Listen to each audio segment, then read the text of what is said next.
Welcome sa mga bagong housekeeper sa Japan! Finally! Namit ka na si Maricar! Okay! Finally! Oo nga!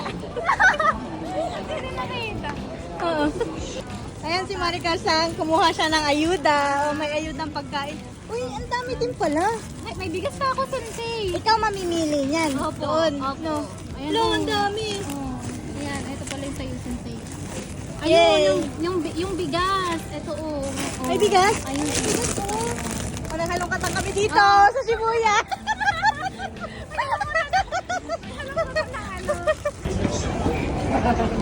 Hoy! Nauna ka marito ah! Hello! Teya! Ate ko! Ate ko doon! Hello! Dahil first time nila sa Japan, papakainin natin sila ng pinakamasarap na sushi dito. Pati mga local ay gustong gusto to. Kain mo na kami ng sushi. At lagi kong ginagawa ito sa mga student ko kapag nagmi-meet kami dito. Since mga first time nila sa Japan, kumakain talaga kami ng masarap. Anong lasa? Sarap, grabe. First time. First time mo? Iba kasi yung sushi na kinain ko sa Hong Kong. Hindi ganun. Sa Hong Pero Kong. grabe, ang sarap. Ang sarap, nakakasawa. Actually, number 1 to na sushi dito sa Japan. Ayan. Ube. Dito kami sa Shibuya. Umuulan na ngayon sa Shibuya. Umuulan. Hindi pa kami nakakapagpa-picture.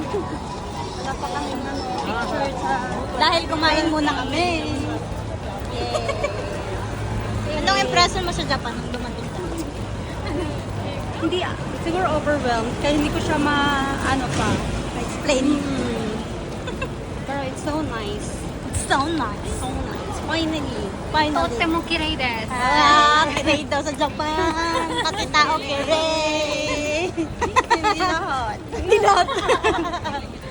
Except sa nakamas. Yeah.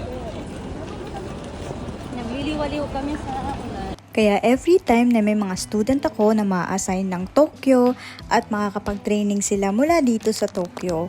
Kasi yung iba sa Osaka yan sila and Nagoya ma-assign and meron silang training dito sa Tokyo. Bago sila i-dispatch sa Osaka or sa Nagoya, pero depende yon sa company. Kaya talagang ginagala ko sila sa mga spot kung saan ay pinapangarap ng lahat. At isa nga itong Shibuya. Actually, nakailang tawid kami dyan para makatake ng videos and pictures din sa kanila. Para may alaala sila mula sa akin. At dahil nandito na rin sila sa Japan, hindi pa rin matitigil ang guidance namin sa kanila. Since ang tunay na laban ay talagang nandito sa Japan. Kaya yan talaga ang number 1 na mission and vision ng Japan Dreamer Academy. Iga-guide kayo sa pag-a-apply, hanggang makapasa, tuturuan kayo lahat-lahat hanggang pagkarating dito sa Japan dahil nandito nga ang tunay na laban, dito talaga ang pinakamahirap at sobrang daming struggle.